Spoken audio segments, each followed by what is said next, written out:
Cricket is my passion and I cannot avoid it. Hello, beautiful people of this wonderful world. The World Cup begins tomorrow. And with us, we have a legendary cricketer who was flown all the way from Australia to United Arab Emirates. We have seen him what he can do on the cricketing field, and he has taken Australia to different standards with his high play of cricket. We have the great Australian Shane Watson. Welcome to the show, Shane. Thanks so much for having me, Anis. It's a pleasure to be here. You see, when I talk to players like you, I start fumbling. I hope I don't fumble anymore. Don't be silly. It's my pleasure to be here, mate. Thank you for having me. Brilliant, brilliant. Shane, now that you see we've had 12 teams for the Super Play already announced, we will quickly run through and do a preview of this 12 teams. So why not we first start with Team Australia? Tell us something, Shane. Australia has come twice close to the semis. That was first time in the inaugural 2007. And if I'm not wrong, in 2014. Why is that Australia not been able to cross the hurdle in the T20 format? Yeah, as an Australian team, we've never been able to really get our T20 cricket right. We just haven't been able to really nail the consistent sort of roles within our team. I played in the first 2007 T20 World Cup. I only played half a game. I injured myself. But then 2010, we had a really good team. There's just a couple of little sort of things that were slightly off, and we made the final against England, and we got dominated by England in the final. Kevin Peterson was just so unbelievably dominant in that game, and Keyswetter as well. And then 2014, again, like we still had a really good team. We just had a couple of holes. We just had a few people playing out of position, and it just meant that against world-class teams who had a really well-balanced team, like the West Indies that we came up again in the semi-final, that they could poke holes in our team. And that's how it's been. Even 2016, we went into that T20 World Cup, the last one in India, and we changed, like people were changing roles left, right and center, whereas we played India in the lead up to that T20 World Cup in Australia, and they just about played the same team in every game in the lead up to that T20 World Cup. Whereas Australia, we had 20 different people in the squad and people changing roles and positions all the time. And then, we expect to be able to come into a World Cup and been able to like galvanize as a unit. So I'd just say we just have never got it exactly right. And that's my feeling for Australia going into this T20 World Cup as well.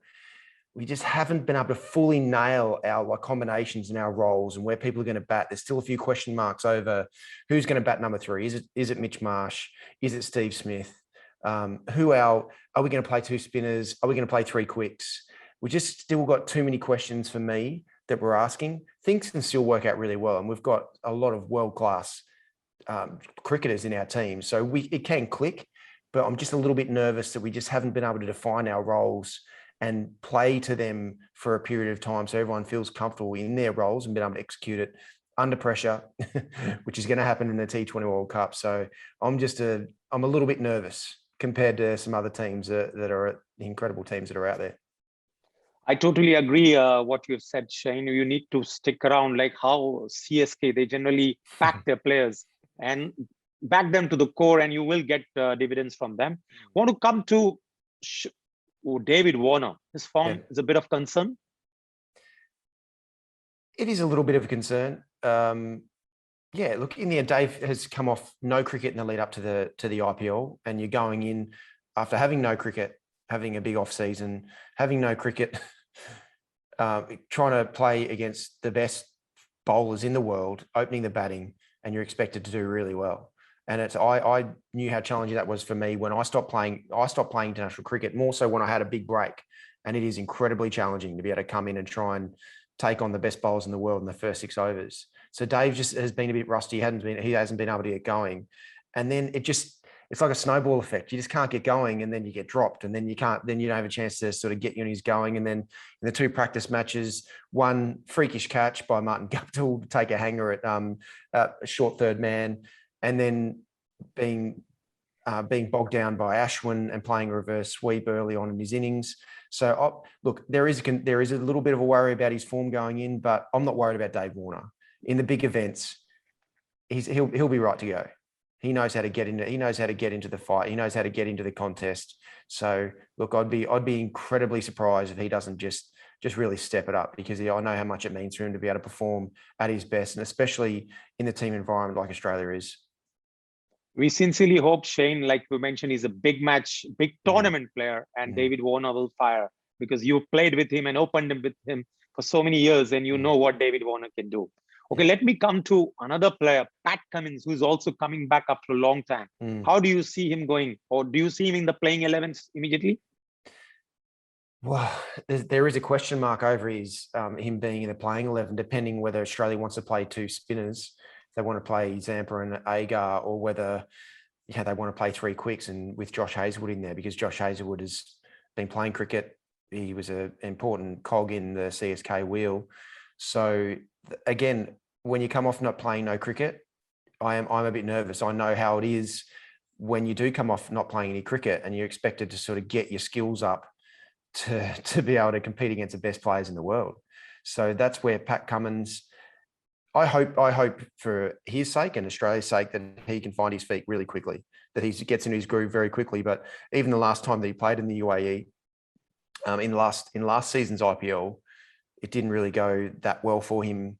The way he bowled in these conditions against these types of batsmen, they're able to capitalize on his length, especially, and his pace.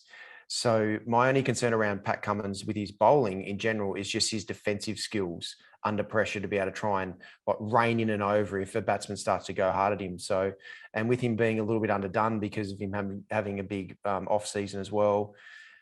There are question marks over it. Again, he's a world-class player. He absolutely can stand up, but I certainly hope that's the case. But that is probably one of the question marks around the Australian team as well. Well, one of your players have said that he's the David Beckham of your team. I sincerely hope he turns out to be one. Yeah, that's right. All right. Final question for Team Australia. Do you see them going into the semi-finals? I do. If they're combinations that they put together in game one, they stick to them and they bring them together. Yes, they have got a lot of world-class players across the board with their bowling attack, their power hitting with Marcus Stoinis as one person alone, and their top order. Yes, they've got world-class players to be able to make those semi-finals. And then once you get to the semi-finals, you never know what's going to happen. A couple of people stand up, have a brilliant performance, and you go straight to the final. So look, Australia definitely have got the team to be able to do it. It's just how they can bring it all together with it being pretty just disjointed in the lead up to it. Like for Australia, it normally is. We don't play the same team over and over again. So that's my main concern. Fair point. We now come to the defending champions, the ever dangerous West Indies. In fact, 2 times champions. Yeah. How do you see their team going in this World Cup? Their team is so dangerous. It is. It's the reason why they've won 2 T20 World Cups already as well, and they're the defending champions. They've got power, they've got athleticism, they've got T20 experience and skill. They've got, alone Dwayne Bravo, Kieron Pollard, Chris Gale, Andre Russell. Those 4 alone, with their experience of T20 cricket and being able to dominate T20 cricket around the world. Yes, dominate at times in international T20 cricket, but especially domestically in the franchise cricket. They know how to win. They know how to get themselves into positions. They know how to come together as a team as well. So the West Indies, there's always a few question marks around certain little parts. They don't have someone like Samuel Badri, who they don't have Narayan as that real spin weapon that they've had in the past. So that's probably their biggest concern is their wicket taking spin ability. And it is very sad that Sunil Narayan wasn't able to sort of just be moved into the team after him doing so well in that second part of the IPL. Like, I really do feel there needs to be flexibility around when these teams are announced, and even for the boards, just to be flexible enough to go, you know what, our stars, he's back firing again. Let's just jet him straight into the team. So that's a huge miss for the West Indies. But Chris Gale, he's fresh. He had a little bit. He got out of the the IPL bubble. He's had a couple of weeks to really enjoy himself and be as fresh as he possibly can.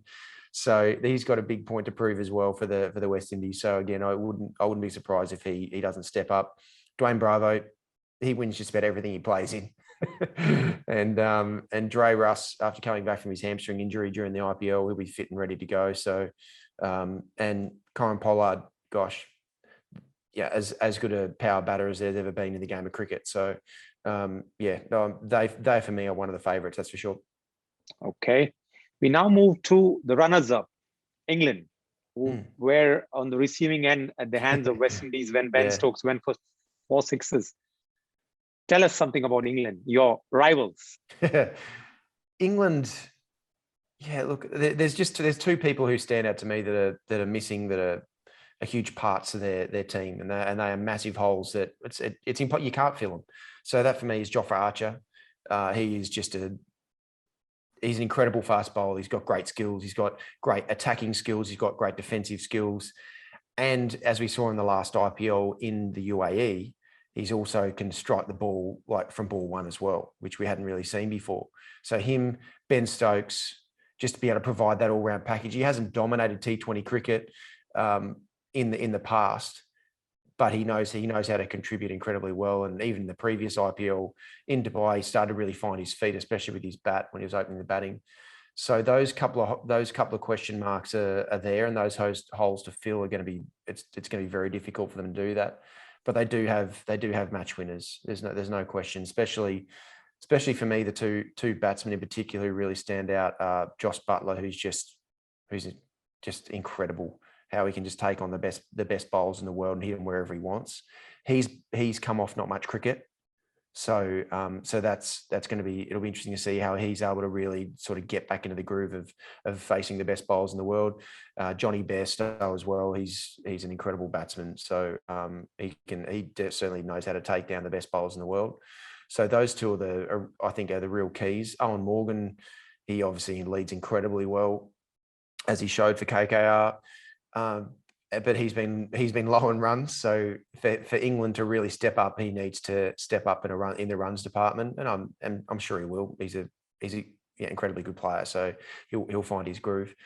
So yeah, England, there's just a couple of question marks around, a couple of key spots where I think against a couple of other teams in particular, they'll be able to sort of find holes to expose.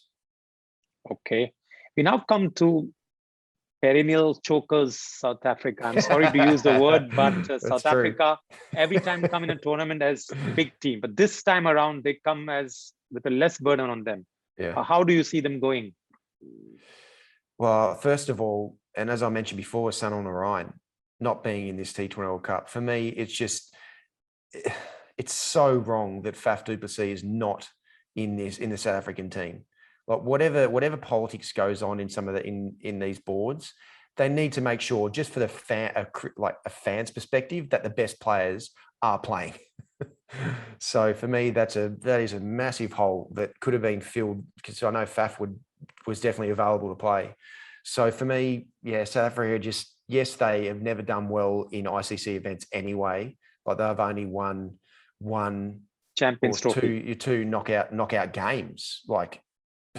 Not even like the games in like tournaments. So they, there's too many, for me, there's too many holes. Yes, they've got an incredible fast bowling unit with Rabada, Nokia, and also Lungi and Giddy. So those three are highly skilled, with a brand new ball in the first 6, and also their defensive bowling skills at the end are very good.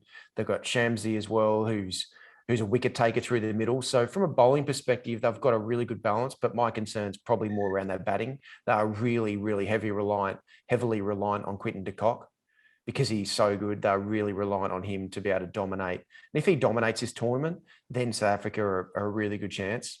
But there's a lot of weight on his shoulders to be able to do incredibly well. So yeah, there's just a couple of question marks around sort of their world-class batsmen, especially as they go down the order.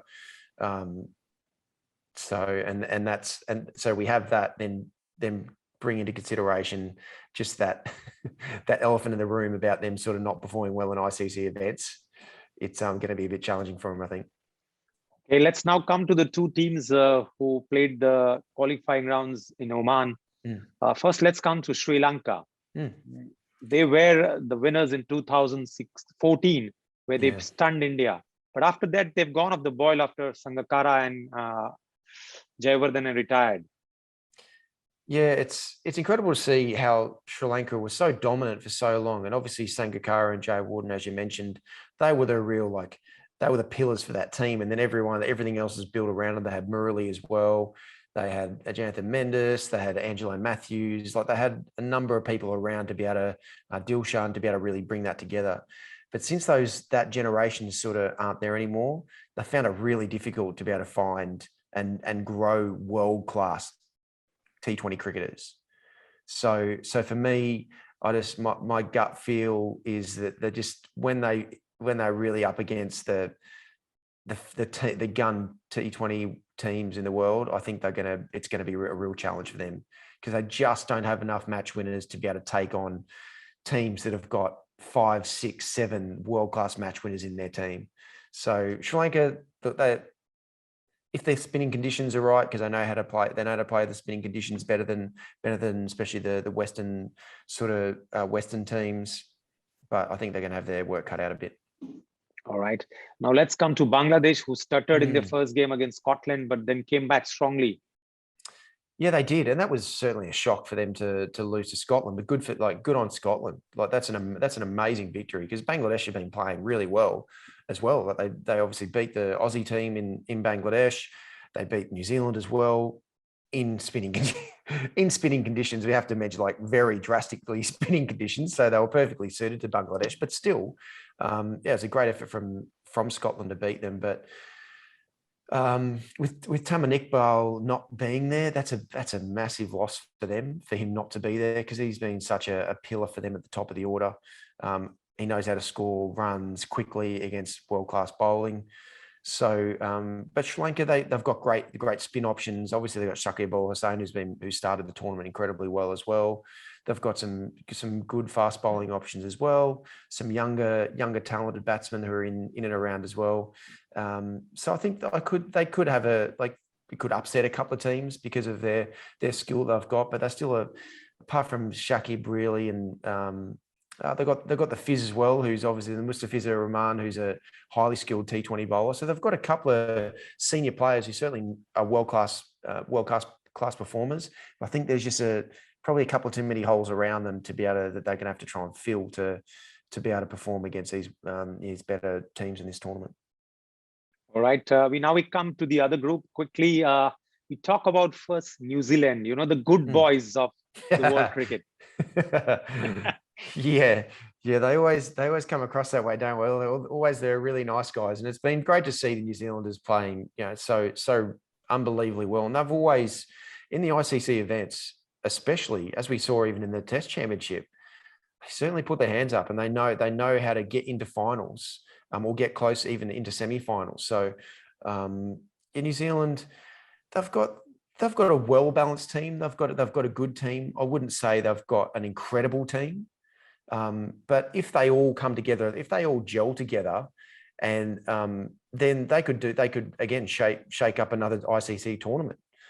There's no doubt about that. Kane Williamson obviously is just is an incredible leader. He's really the pillar in their batting lineup. They've got power around it. They've got experience with Martin Guptill, who knows how to play incredibly well in ICC tournaments as well.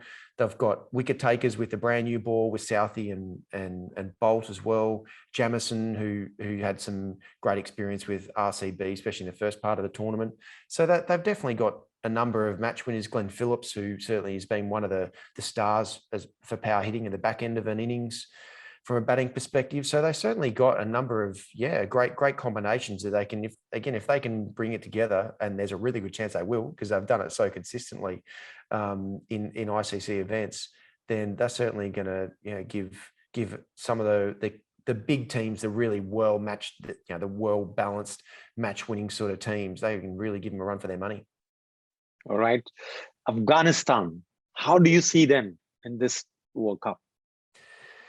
Afghanistan, for me, the biggest thing is their batting, because obviously they've got Mohammad Nabi he's as good as a conventional off spinner as there's ever been, I believe, especially in shorter format cricket. His skill that he's got is absolutely phenomenal. I love watching him bowl. So you've got him, you've got Rashid Khan, who's just a wicket taker. He just he just takes wickets for fun, especially through those crucial middle overs. So, and you've got Mujib as well, who's a great wicket taker. He's got a bit of mystery to him. People have seen him more, so hasn't been as effective as he was when he first came on the scene. But the biggest question marks are around their batting. One of my favourite cricketers of all time, Mohammad Shahzad, is opening the batting, which is great to see him come back into the fold. I played with him in the T10, the T10, which is just so he's an incredible guy. What a teammate. So it's great to see him come back in, because he is as fearless as it gets, a batsman. I love watching that. Everything happens. There's always something happening when he's there. So so they could definitely challenge a few of the big teams, just hit for one-off games, I think, against the big teams. But with the big teams playing Afghanistan, they're going to have to be on their game. They're not going to they won't be able to sort of take Afghanistan lightly at all, because they've got some match winners who could rip a game away from them so quickly. So they're going to be the wild card for me. I'm looking forward to be able to see how they take on some of the real big boys.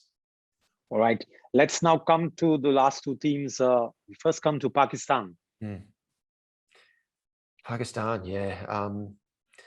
The beauty for them is they've got a really well balanced team. They've got the main question mark for me is their boundary hitting ability through the middle overs. That's probably my biggest question mark. They've got the bowling. They've got three fast bowlers who've been doing incredibly well, with Shaheen Shah Afridi, with Haris Rauf, and also Hassan Ali's come back into form, has done really well in the last year. He'd sort of gone off the ball for a couple of years. You've got Ahmad Wazim, who's great in the power play spinner bowler. He's brilliant and can take wickets because he's a little bit different. And also, obviously, you've got Shadam Khan. So from a bowling perspective, they've got a really good unit.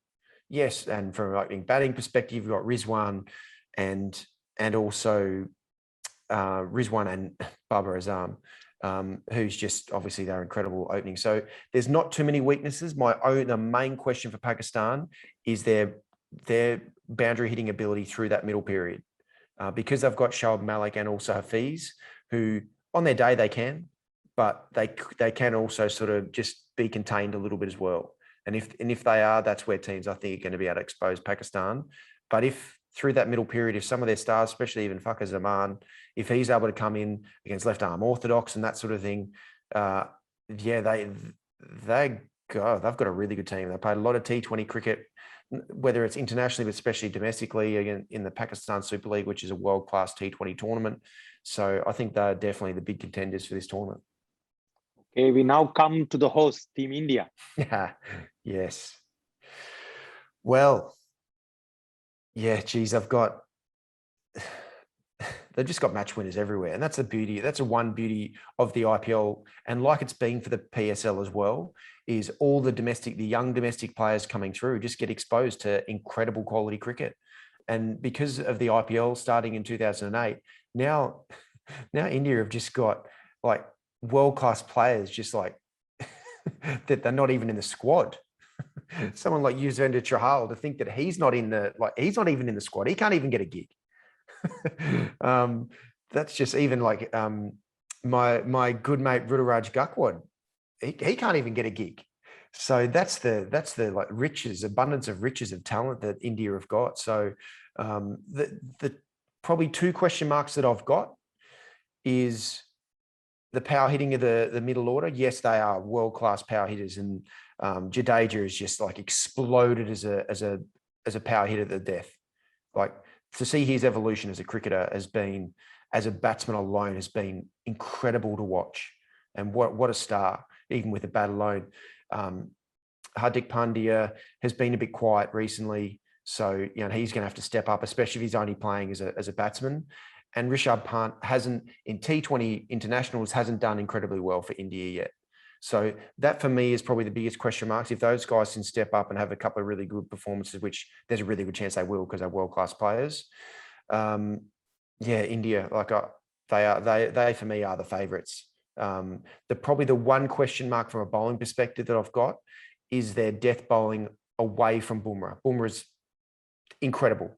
incredible defensive bowler, incredible wicket-taking bowler as well. But if it's either Bhuvanesh Kumar or Mohammad Shami, whoever they pick there, that I think will be the bowler that oppositions will especially target to be able to try and take them down at the death.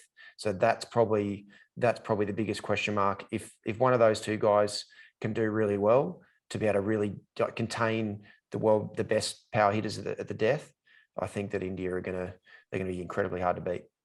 All right. Now, Shane, let me know your 4 teams which will make it to the semis.